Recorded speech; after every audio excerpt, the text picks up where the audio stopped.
Good morning, good evening, good afternoon, everyone.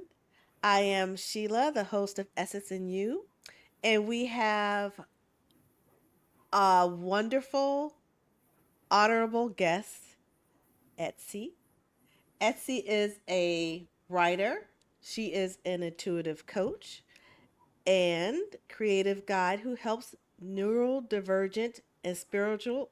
I should have asked you these first before I started. That's Spirituality, okay, girl.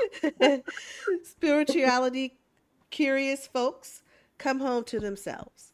She's based in Bali with roots in North Carolina and South Africa. She blends soulful storytelling, moon magic, ancestral connection, and practical tools to support deep healing and self trust. Through her offerings at Etsy Ubuntu, E- Esty Ubuntu. Esty Ubuntu. I meant to ask you that too. That's Um, okay. and the Neurospicy Oracle. She hosts moon circles, hypnotherapy journeys, creativity workshops, and intuitive reading designed to spark reflection. She regulates the nervous system and unlocks what's been buried beneath the noise. Etsy believes rest is radical, joy is sacred, and we are all meant to be the authors of our own story. Her work is a soft landing and a gentle invitation to feel, to feel seen, to be witnessed, and to remember your magic. Isn't that beautiful? Welcome, welcome to the Essence in You. Thank you. Thank you so much, Sheila, for inviting me here and for allowing me to come and share a little bit about my journey. I feel so honored to be here this morning. And I feel honored to have you. And when she says morning, she means it's morning. We are a 12-hour difference right now. So she's up early, and I really appreciate it. That's why she has her tea. So she's going to be drinking her tea, and rightly so. Yes, we're Well, and just settling in. It's 7 a.m. here in Bali, the day mhm. after we had our very first blackout. We're just navigating. Understood, understood. Well, tell me, how did you, what in your life, I want to start this question off first. What in your life right now that you are extremely proud of yourself of doing? Mm. Ooh, what a beautiful question and a beautiful thing to reflect on this morning. I think I'm really, really proud of how I've learned how to navigate guilt, and how to give myself grace. There's been a lot of different situations happening recently, and I'm just noticing the way that I respond to things and the way that I respond to myself Mm-hmm. is just so safe.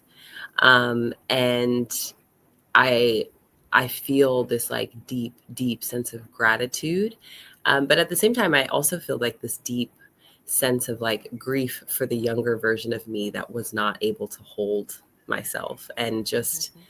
you know, wanting to be able to share with people how to do that sooner, and how to like, it's one of the reasons why I love working in education, is like trying to teach my students and trying to teach my teachers how to give themselves grace, how to model grace, because I think that's a lot of times where we've learned to not hold ourselves. So I'm very proud of myself for being able to hold myself with grace, and to not have guilt when I honor my boundaries and when I honor my authenticity.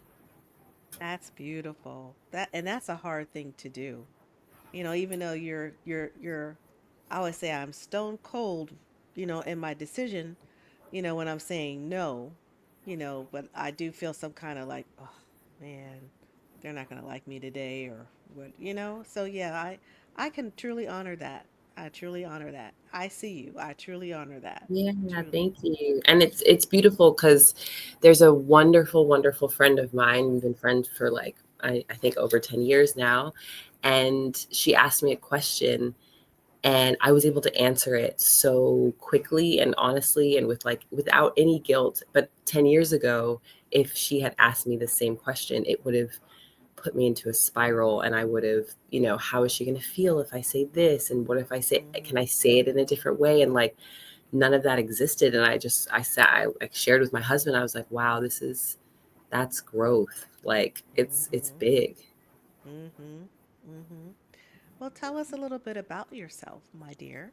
Yeah, so I'm Esther, aka Esty, and I am from North Carolina. I grew up there. I was born in Utah, but I grew up in North Carolina and went to UNC Greensboro.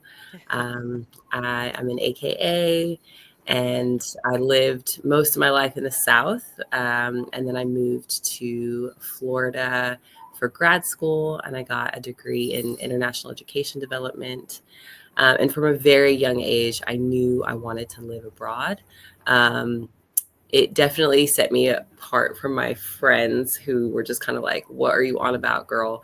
Because I had grandparents who all lived abroad. And so for me, listening to their stories when I was growing up, hearing their tales of, walking down in the markets in Egypt and Mm-hmm. living in Venezuela and being in Nigeria during, their time of independence, and just like hearing these different stories from my grandparents and seeing the way that they lived life so fully. Mm-hmm. And there was this different energy of appreciation and impermanence that I feel like I really learned from my grandparents while I was growing up. And so there was always something that felt like didn't resonate with me when I was living in America. And I Mm-hmm. finally felt that click when I moved to South Africa. And I moved to South Africa to do a Fulbright. And it was partly to teach, and it was partly to do a little research and learn about my family. Because I am half South African, but I wasn't raised with my biological father. Mm-hmm. And he passed before I got a chance to get to know him. But when I moved there, I got to meet my brother, and I have a sister that lives there. And I had this beautiful, beautiful, like welcome home party from my family. It was like 50 family members. They were wearing shirts that said "Welcome home, Esther." Oh. It was like I was in a movie, like Uh-huh. fully chills. But I was so young when that happened. That was over 10 years ago, and I definitely was not in the space to fully appreciate the magnitude of that moment. Um, but yeah, South Africa changed everything for me. It was where I connected with my roots. It's where I started writing. Um, I'd always been a writer when I was growing up and like super Mm-hmm. into creativity, but I think over time, perfectionism and like, other things kind of got in the way of me fully being able to connect with myself in that way. And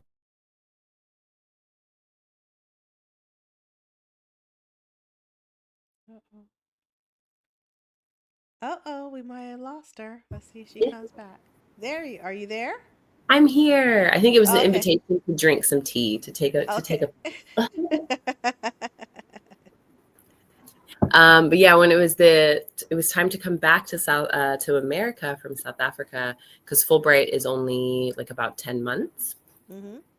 I just had this like deep knowing that I wasn't ready to come back, and I wanted to continue my journey. And so my sister was moving abroad. She was moving to Thailand to Mm-hmm. teach. And I decided I was going to follow her. So I looked up schools in Thailand. I started looking up different ethos that aligned with where I was at. And I found a tiny school in a tiny town in southern Thailand, took the leap and went there. And the person who I was dating at the time was like, you're crazy for doing this, and you're ruining your career. At that point, I'd only taught in universities or colleges, and I Mm-hmm. was going to move to this like random location and teach at a kindergarten. And he was like, "What are you doing?" And I was like, "I'm just following this call," and the call was taking me there. And so I went, and it was such a beautiful place. I always say that like South Africa is where I connected with my ancestors, and I feel like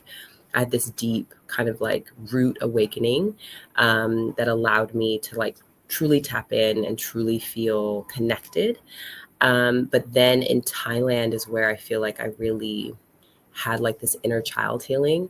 It was the Mm-hmm. first time I moved somewhere for myself. Like even though South Africa, obviously I moved there for myself, but it felt very much to connect with my Right. family, and it felt Mm-hmm. very much like something that made sense on my, career path. And but moving to Thailand, even though I was going and my sister was going there, it was the first time I was going and doing something kind of on my own. And, we ended up living 20 hours from each other. So we had no idea how long the map is of Thailand. So she was in the north, I was in the south. We were completely far apart.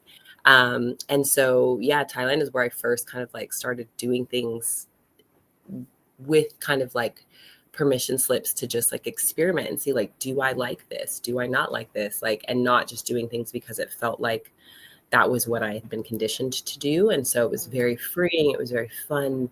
I loved the language, the culture, the food. And so it was just a really beautiful time. And that's where I met my husband, and, also from North Carolina. And we frolicked together for a few years. And then we moved to Vietnam. And that was a very interesting experience as well. Like, my creative writing journey really took off in Thailand. I started running creative writing retreats, and I led a weekly creative writing kind of like meeting circle with one of my Mm-hmm. closest friends. And then in Vietnam, it just like took off even more. I was in two different writing groups. I was painting every other week. So it was like, like this creative version of myself started to emerge. And then we moved to Bali, and Bali was, Bali has been like my healing, my true healing journey, in terms of it's where my intuitive gifts have come online. It's where I've really tapped into my calling and my purpose. And yeah, so it's like these three different locations have really helped me to access different versions of myself, and really feel supported. So I feel like I've had my own kind of like eat, pray, love journey, but it's in a very different way. So what really happened was you tapped into your inner self early to make those bold moves because you were, semi young, and you're like, I'm leaving the States, I'm going to South Africa, like, see ya, pretty much. And I need to do this for me, and that's what you did. And that Yeah. takes a lot of courage to Mm. do that, I'm sure.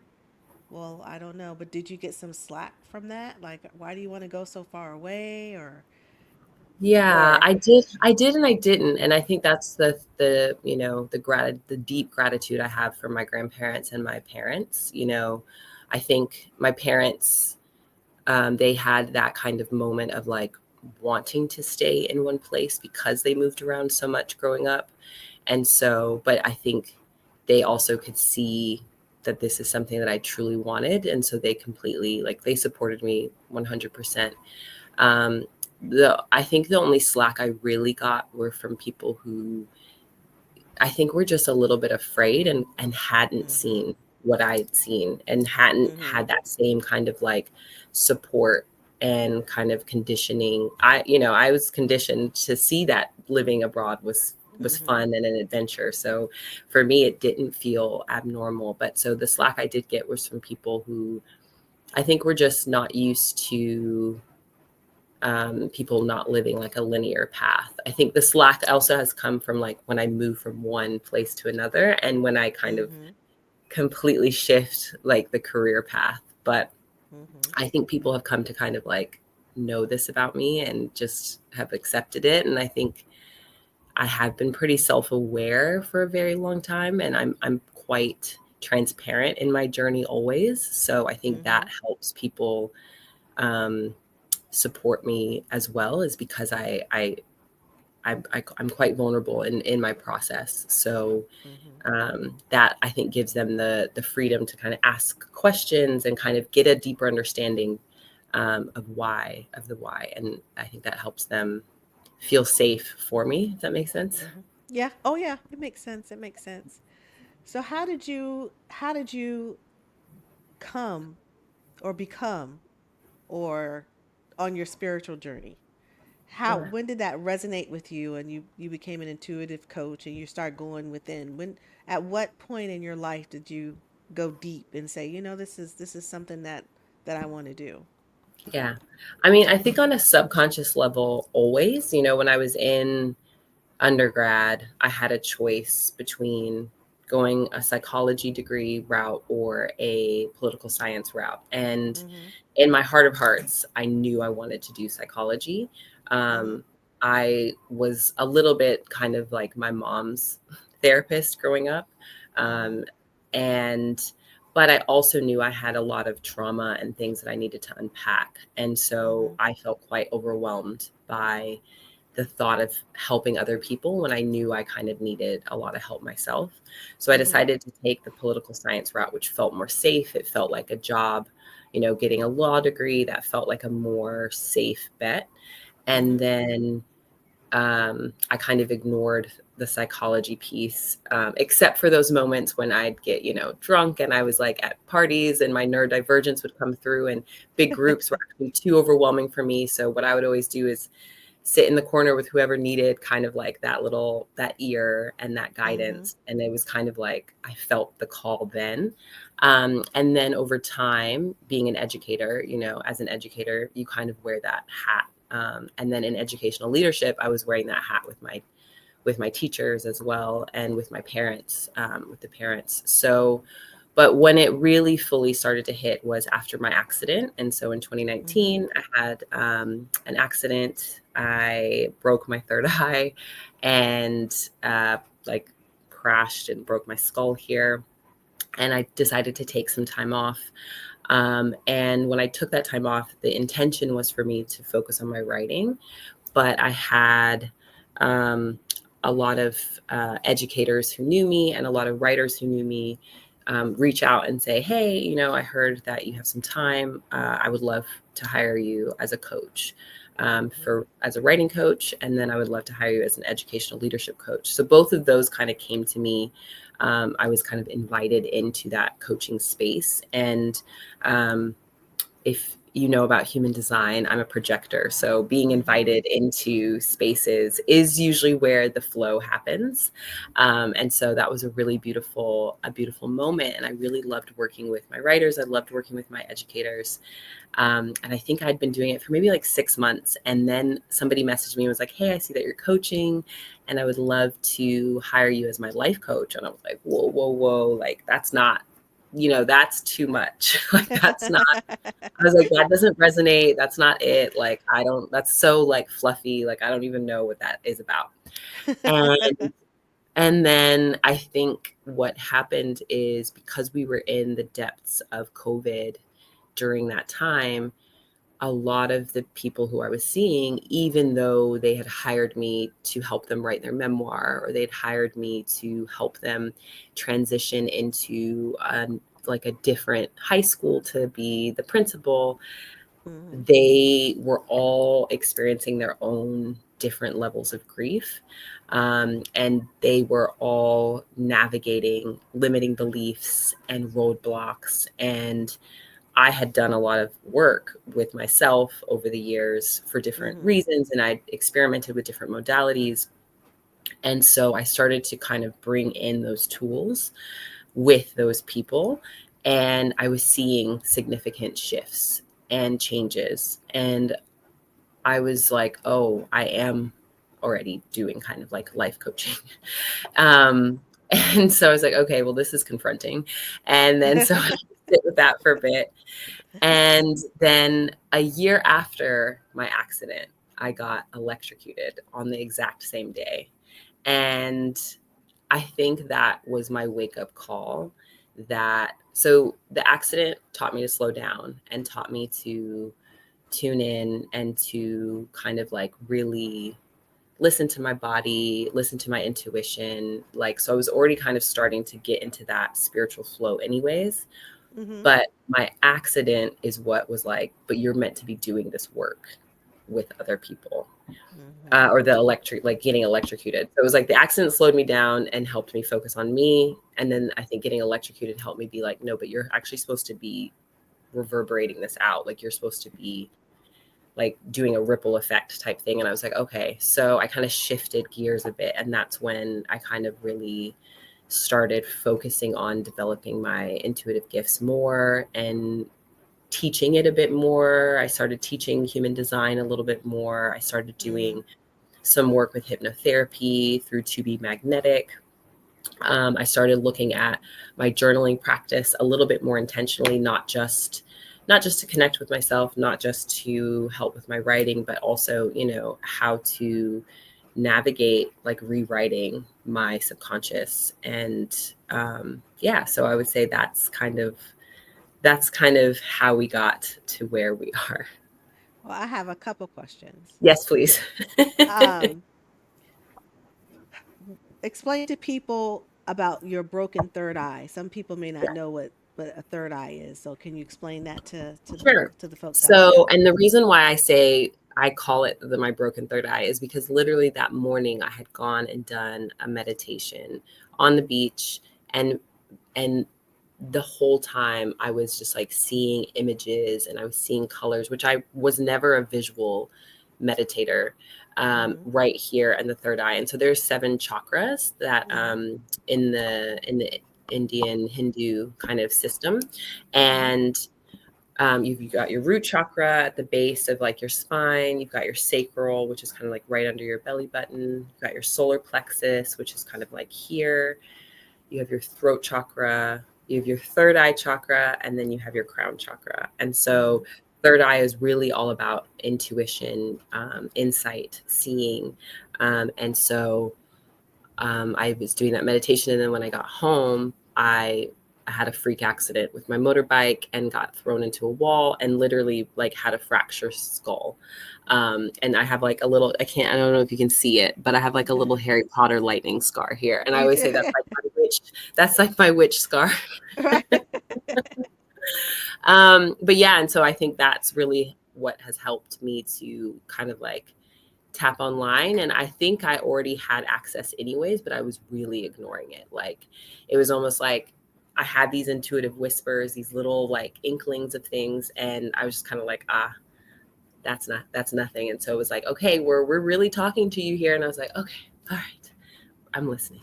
I'm listening Yeah, I mean, and then you got electrocuted. I'm blessed that you're on still the here. same day. Now, But, but both situations, like there was not really any pain, and there mm-hmm. wasn't really like the I was lucid for the like my accident. My husband was in the shower, he comes running out. My neighbors come because I was in this like very local neighborhood at the time. They're like, okay, Lo, you need to get in you need to drive on the motorbike and follow us. And we're going to put Esther in the car. And Esther, take off your helmet. And I'm like, I've watched too much Grey's Anatomy. I'm not taking off my helmet. Lo's in shock. He's going to get in the car with me. And everyone's just looking at me. I'm like bleeding from my head. And everyone's just like, what is happening? And yeah, so like that happened. And then yeah, the next time I also was in the shower, or not I, but like my husband was also in the shower. So he was like, I'm not taking a shower on this day ever again. And like he finally did this year. He finally did this year because we were like, I think whatever the message that was supposed to be coming through, I'm listening now. So like that doesn't need to I don't need to be shocked and reminded so Right. intensely. I'm listening now. Sometimes it takes that if you're not, yeah. And I remember you saying a while back when we did our other workshop that you said that was your message to slow down because you were working like a workaholic and Yeah. your body was telling you but you weren't listening. So Mm. that Yeah, was the no, and that's message the for you to thing. show It's down. like, and for any of you that are projectors out there, if you know about human design, that is like for us, listening to our own bodies is actually really difficult. And so, like, we have to slow down and listen so intently. It's so important. Mhm. Mhm. So tell me about um your oh just my mind just said boop That's okay. regulating your nervous. Yeah, Another drink your invitation tea. to see. Mhm. About how you regulate your nervous system. Tell me about that. What does that entail and what does that do? Yeah. So there's a few different ways that I've learned to regulate my nervous system, but the first way is actually to actually understand what your nervous system needs.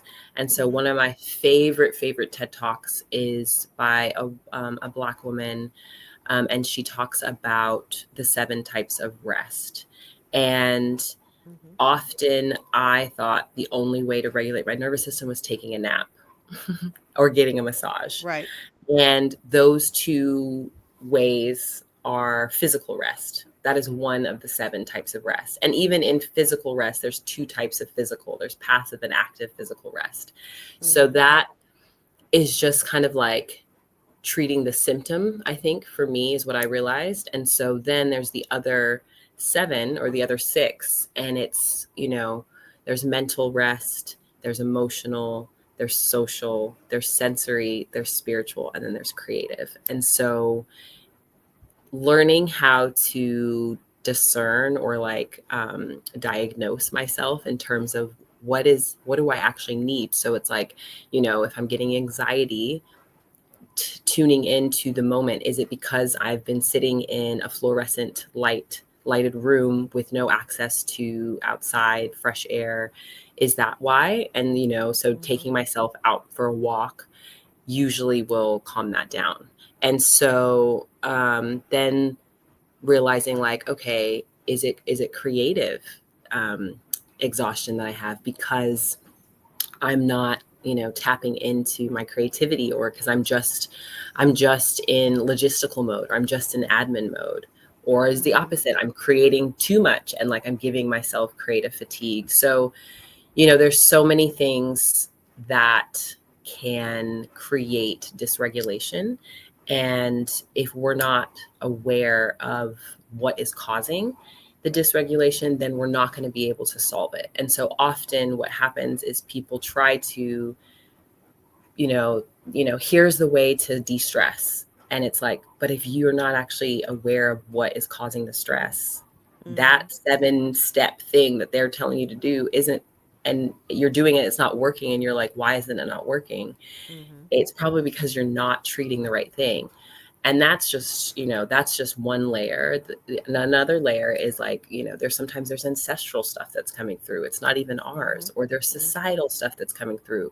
Yesterday I felt so bogged down for no reason all day. And I was like, I just kept I was messaging my husband. I was like, I am so like, I was like, I can't put my finger on it. I don't know why I'm feeling this way. And then we had a blackout of the whole island.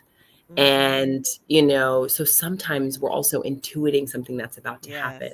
Yes. And Yes. so we can sometimes feel like everything we're feeling is ours, and it's not. Mm-hmm. And so I think having that awareness to those, so I think awareness is first. The biggest step in Mm-hmm. in regulating your nervous system is being aware of what is dysregulating your nervous system. Mm-hmm. Then you can start looking at, okay, how do I navigate it? If you're worried about a future decision and your brain is spiraling out on all these different like scenarios, journaling is often very helpful. Journaling out, okay, well, what is the worst case scenario, and how will I navigate that worst case scenario if that actually happens? Mm-hmm. Sometimes that is enough. Sometimes doing some breath work and like doing some somatics, doing something in the body, releasing stagnant energy. There's just so many different methods. For me, water is a huge thing that helps. Even just like putting my feet in like a bowl, or I can't think of what the word is. When you put Like a little like, tub thing. Yeah. thank you, Yeah. like a ton of like hot water and like some Mm-hmm. essential oils and some bath salts. Like that is enough for me sometimes to just like release what isn't mine. Mm-hmm. Giving energy back to people is sometimes just what I need to do at the end of the Mm-hmm. day. Massage still is a helpful thing, and naps are still a helpful thing. But now, instead of just taking like an indefinite nap, as like I like to call them, I usually Mm-hmm. take a yoga nidra nap, and so it's like usually around 20 minutes, and it's a guided body scan, and its intention is to help you get about 4 to 7 hours of rest. Like, so you Oh, feel that wow. rest. Oh, it's the best thing ever. Thank you, Nicola, who taught me about this. One of my spiritual mentors and besties. And yeah, so there's so many different ways to navigate regulating your nervous system. But again, I would say that the most important piece is becoming aware of what is dysregulating you, and then finding and experimenting with what will support. I think another thing that can happen is when we find a tool, or we find something that we think is going to work for us because it works for somebody else, Mm-hmm. we tend to go overboard, and we don't take into account our own um, capacity for that thing. So, we hear that, oh, meditation helps people be calm and da da da. But so then we are like, I'm going to go meditate for 1 hour. But if you haven't been meditating, 1 hour is quite intense, even for, regular Yeah, meditators. it So is. Mm-hmm. try for 1 minute, and do that 5 days, or, Mm-hmm. try for 5 minutes and do that, for 3 days, and then increase. And so I talk a lot about building sustainable intentions. And it's, one of the things that I teach most of my clients is like, we're going to look at, again, first that awareness piece. So we do like a deep dive to see like, where are you actually at? And then we look at like future of like where you want to be. We decondition what that is, because a lot of times we think where we want to be is, um, we often kind of try to manifest material things because we see other people with those things, and we think that that has brought them joy, happiness, Mm-hmm. connection, Mm-hmm. whatever feelings that we're craving. And so then when we manifest those things, we feel depleted or disappointed because it's not resonating with that feeling that we were actually craving. And so I try to help people decondition their manifestations and really manifest what it is that they're like the feelings that they want, or like the connections that they want. And then we come back to where they're actually at, because there's a lot of stuff to do in the interim before you can get Mm-hmm. there. And so creating sustainable habits and sustainable intentions in the interim, and coming back and checking in and realigning as you go, and also knowing that your desires will probably change as you start Mm-hmm. to tune more into yourself. Your desires will change, because your desires are usually coming from a dysregulated, unsafe place. So you're kind of almost manifesting from scarcity. And then once you start feeling resourced within, you have a different understanding and appreciation, and a different kind of like want system. So What I it can't even remember what your question was. That's okay. Look, I'm getting ready to ask because you lead it. I'm like, I need to start writing my questions down because you'll say something and I'm like, oh, that's a nugget, and I'm like, and then, but what advice would you give someone um to begin a manifestation if they never tried it? What basics or what foundation would you give them at least to start? Yeah, I would say do two types of journalings. So Mm-hmm. in the evenings, gratitude. So journaling or voice noting. So a lot of people have a resistance to journaling. And Mm-hmm. I'm like, that's okay. So just voice note yourself at the end of the day, like 3 things that have come through for you that day that you're grateful for. They can be as small as somebody bought you a coffee, or somebody held the door for you, or whatever it is. But, reprogramming our minds to see what we're already receiving is a huge thing. And Mm-hmm. then in the morning, if you want to, write out what are, 3 small things that you would like to manifest that day. So maybe it's like, I would like to see a feather, or I want to see a Mm-hmm. rainbow, or, whatever. Start just journaling things that you want, but keep them really small. Mm-hmm. The thing I love about To Be Magnetic, Lacey Phillips' work, is she talks about, we can't manifest things that we don't believe that we can actually see. So if you don't actually believe you're going to see the thing, you're manifesting too big. So go smaller. If you believe that somebody can hold the door for you that day, try to manifest that and see if that comes true. Mm-hmm. And then, so I guess actually 3 lists. So one would be the gratitude list. Mm-hmm. Then in the morning would be like what you're trying to manifest. And then keep a list of things that you manifest. But that can kind of Mm-hmm. be your gratitude list, right? So it's like at the end of the day. So I guess it could still stay the two. So it's like in the morning, what is it that you want to see? And in the evening, what did you see? And Mm-hmm. then just allow yourself to start keeping track of that. And then it'll be interesting to see the How it all why. pans out. Yeah, you can start like analyzing it later, but just keeping track, I think, is Mm-hmm. really important. Now, you were talking about energy and how sometimes you can feel kind of funky or kind of off, and it's not your energy that you're holding, it's somebody else's. Mm, And everybody always talks about eclipses, eclipses, but when eclipse happen here, I'm mm, like off. Like my mm, whole system is just off. Like I'm just not right. And that gravity or that moon energy, I feel like I'm attached to somehow, yeah, some way. But yeah, I do know that you must protect your energy as much as possible and yeah. get rid of that ancestral energy also. Can you tell us a little bit Mm. about that? Because I know you do moon circles. Yeah, so every new Uh huh. moon and every full moon, I do circles, and it's really around like journaling and oracle pulling and like, talking about the things that are coming up for us, how we're manifesting the blocks and limiting beliefs that we have. But what I would say around eclipses, retrogrades, any of those types of things, again, awareness is so key, right? So Mm-hmm. everyone interacts with it differently. Like we all have our own like physical, energetic, chemical reaction. And so journaling down or voice noting yourself around the symptoms that you have, and then kind of backtracking and seeing, okay, like similar to how like you start to notice your cycle, right? As a woman, Mm-hmm. we know our PMS cycle, we kind of know our flow cycle, Mm-hmm. and we know the things that will make us have a great PMS, and we know the things that will make us not, right? So I know that if Mm-hmm. I drink alcohol, drink a lot of caffeine, I don't drink a lot of water, I don't exercise, my PMS is going to be terrible. Okay. I know Mm-hmm. that if the week leading up. So it's kind of similar. So it's like the great thing about eclipses and retrogrades is that they're all in the almanac. Like we know when they're all going to happen. So you can Mm-hmm. prepare for them the same way you would prepare for your PMS. So start first. Again, you can't do anything until you have data. So pay attention to the next eclipse, to what you're doing beforehand. Pay attention Mm-hmm. to how you feel during it. And for some people, you're meant to go inward during an eclipse. And that's when you're going to get a Mm-hmm. lot of downloads and intuitive hits. So if you're out and about with a lot of people or doing a lot of social stuff or working really hard, and then the eclipse happens, you're going to feel that kind of like Mm-hmm. anxious, like frustrated energy because you're not inward.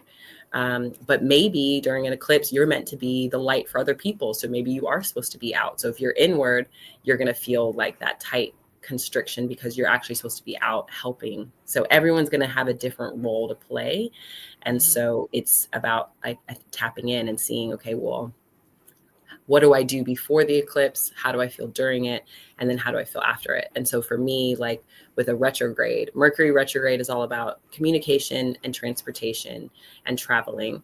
And so that's why you see, there's so many misunderstandings during a Mercury retrograde. There's so Mm-hmm. many missed flights and missed connections and all the things. But really, if you know that it's coming, it's also like it's such a beautiful time too, because it's asking you to be intentional. It's asking you Mm-hmm. to not make rash decisions. It's asking you not to sign a contract just yet, which can feel so counterculture for us right now because we're such an instant culture at the moment where it's like you see that the webinar is playing and you sign up right away and you get to watch it that exact moment. It's like everything is like so instant.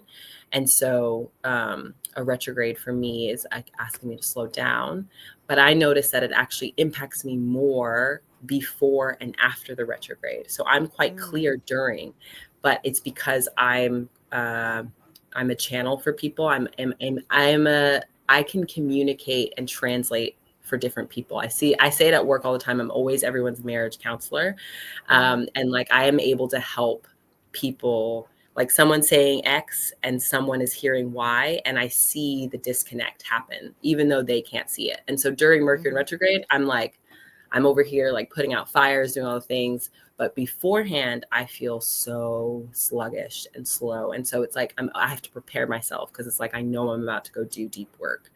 And if I Mm-hmm. haven't prepared myself beforehand, then afterwards I feel like a hangover. So it's like, you kind of start to notice your patterns um, around the different cycles. So tell us what things you're working on at the moment. Oh, girl. Start from A to B to C to D. Okay. All right. So I will say the first thing is I'm working on transitioning myself out of my current role. And I'm a head of a secondary school, and that ends in June. And this has been my career trajectory since 2010. So it feels quite intense to be shifting, but it feels so right.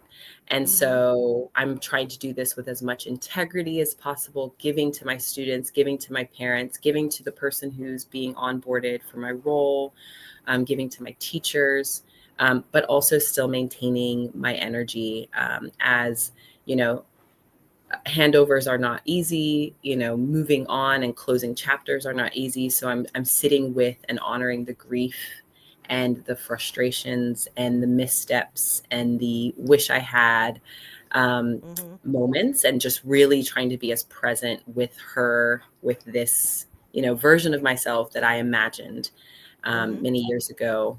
And I manifested this version of myself. So I'm trying to be super present with her, super grateful for being this, and then also transitioning out. So that's one thing that I'm actively doing.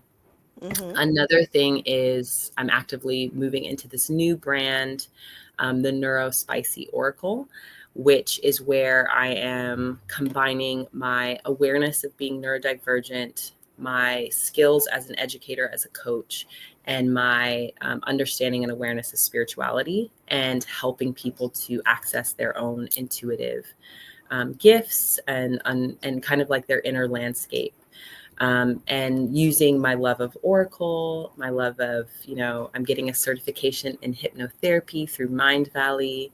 And I'm definitely flirting with the idea of getting a clinical hypnotherapy certification afterwards. I'm truly obsessed with this right now.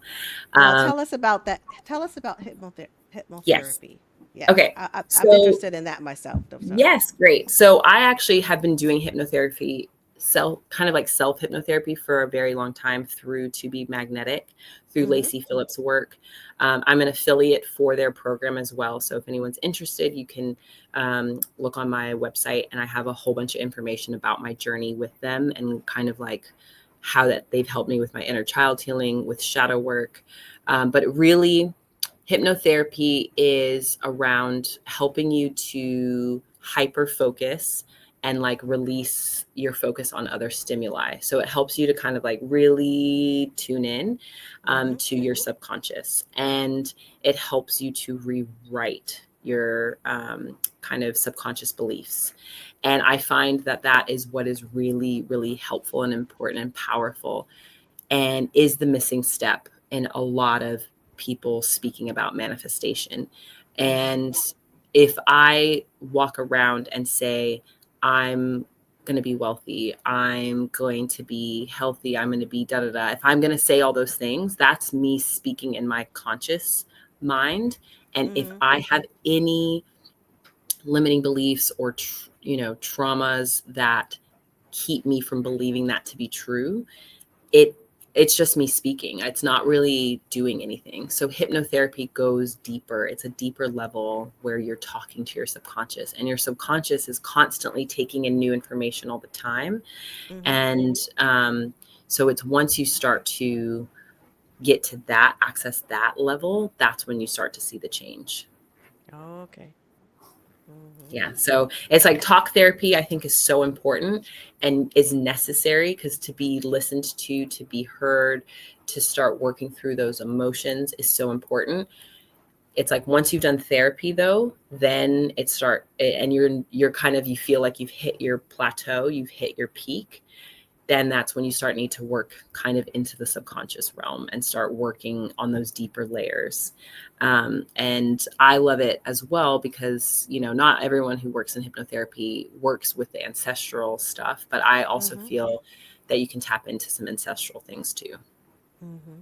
And that is important. People don't know, realize how much that does carry, that you carry that, your Oh, ancestral 100%. things.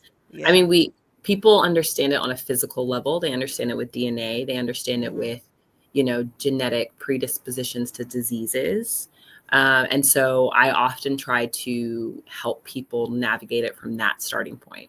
You know, Mm-hmm. it's like we're people are starting to get the quantum. People are starting to get energetics. People are Mm-hmm. starting to understand that just because we can't see it, and we talk about it all the time in religion, we talk Mm-hmm. about it all the time in other aspects, but it's so difficult for us to believe that even within ourselves there's things that we can't see Mm-hmm. that are impacting us.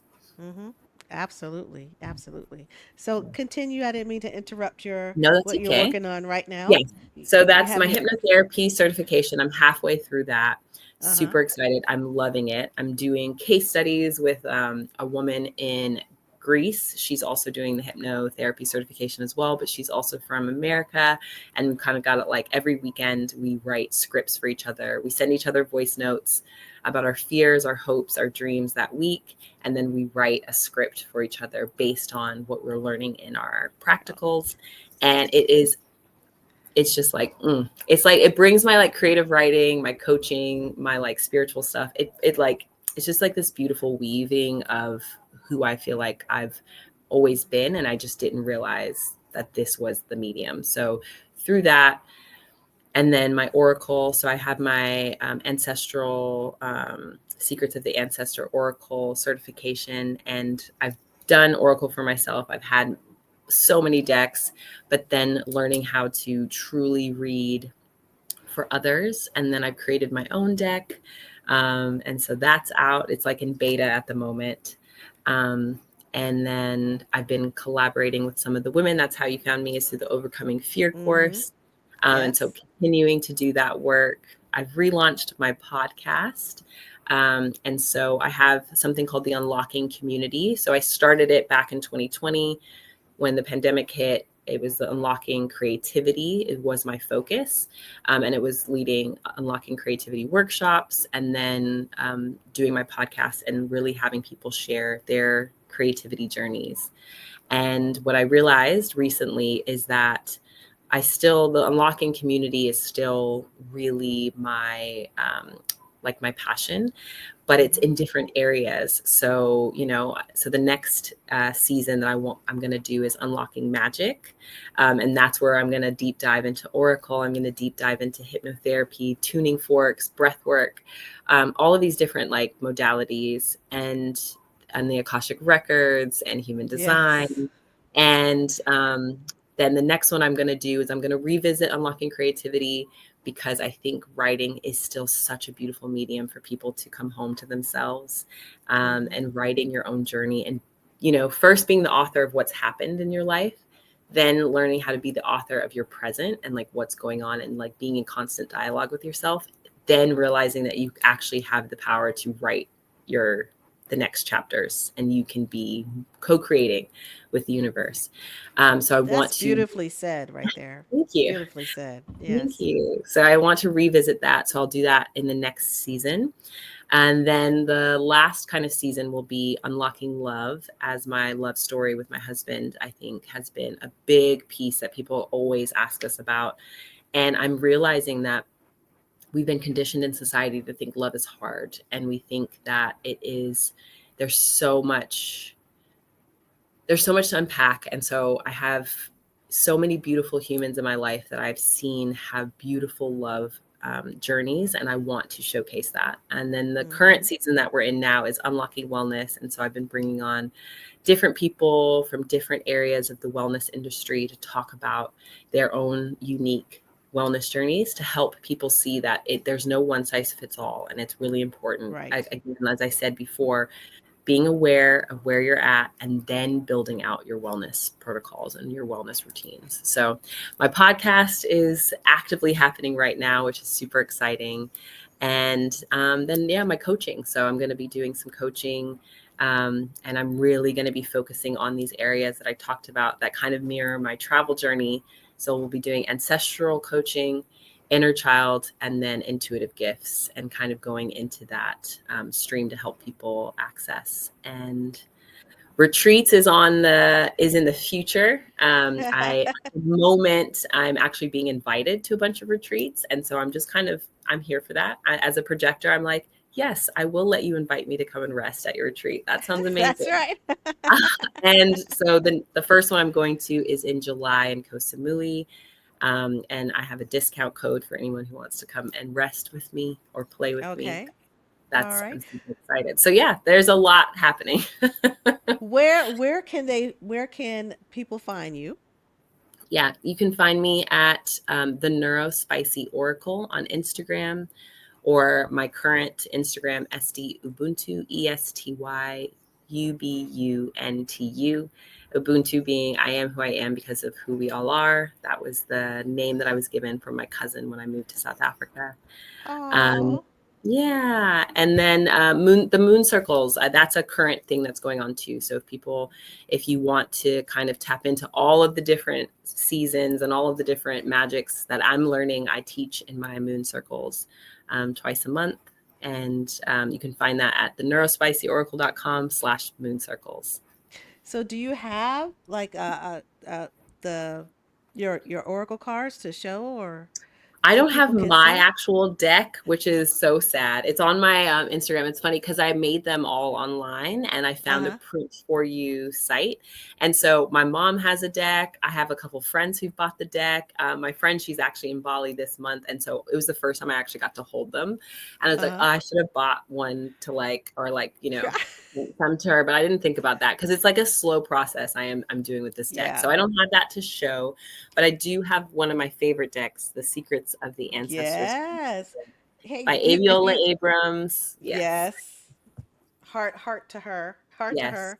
She is a If beautiful you mentor. she is inside and out. She really is. If you want to pull a card for us all and Sure. see what we got here tonight and but for you Let's this morning, see what's see. going on for you today. Sure. Let's go. And so for those of you that don't know, when you're doing oracle or tarot, you can clear the deck with smoke or sound. So I just cleared the deck with a little bit of knocking, and yeah, we're just gonna pull for the collective and just Yep. tap into what wisdom the ancestors want us to know. And Sheila, I'm gonna invite you to tell me when to stop. Okay.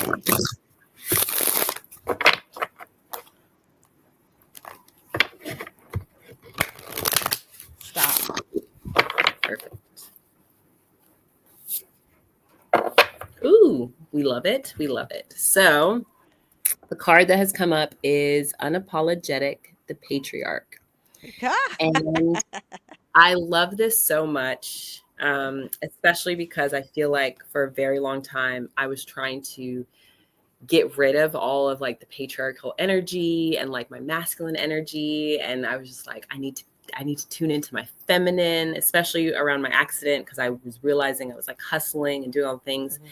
And then, I tapped into the feminine. And so then I was like, but wait, like the masculine energy is also good. It's like we need to weave Hmm. them together. So now it's like that's where I'm at. It's like this weaving in the two. And I love the patriarch card. He's like, he's this elder holding his staff, and he's kind of like set above his community, and they're joyful and they're playing, and he's protecting and like setting that really firm structure and boundary to give space for freedom Hmm. and joy and play. And one of my favorite things about creativity and like my workshops is I give these like really structured prompts that can be triggering to people at sometimes because they're like, I just want to do whatever. And I'm like, but the prompt is actually the structure to then give you freedom and safety to play within. And Uh-huh. it's so often in so many different areas of our life is like we need to figure out where we create the boundary to then Mm-hmm. experiment and play and become goo and like and dissolve and then reimagine. And it's like having that safe energy of the patriarch in that way is so beautiful, and to embody that and be unapologetic in setting those boundaries and setting those guidelines is actually so magical. Yes. Oh, yeah. So, one last question. Yes. What would you tell your baby Etsy? Hmm. Um, what advice would you give her? It's not lazy to rest. I would tell her Mm. that. It's not It's lazy not to rest. it's not lazy to rest, and it's okay to not carry it all. And those that want and need your guidance will ask for it. Hmm. Beautiful. That's beautiful. Well, I'd like to thank you, Goddess Etsy, for your time and waking up so early in the morning for us. I really, really appreciate you. And I hope This has been everyone enjoys it. Thank you. This has been so beautiful. Beautiful questions, beautiful space holding. I didn't even realize it had been an hour. So well done to you. Woohoo! We got that. So, but everyone, we're going to hear from her again. I'm telling you that right now. We're going to hear from her again if she so be is it. So please like and subscribe, comment. That's excellent information. All those golden nuggets that you can take and just absorb and practice. And all it takes is practice. It just takes practice, just every day, consistent. Thanks to you, everybody. Bye for now.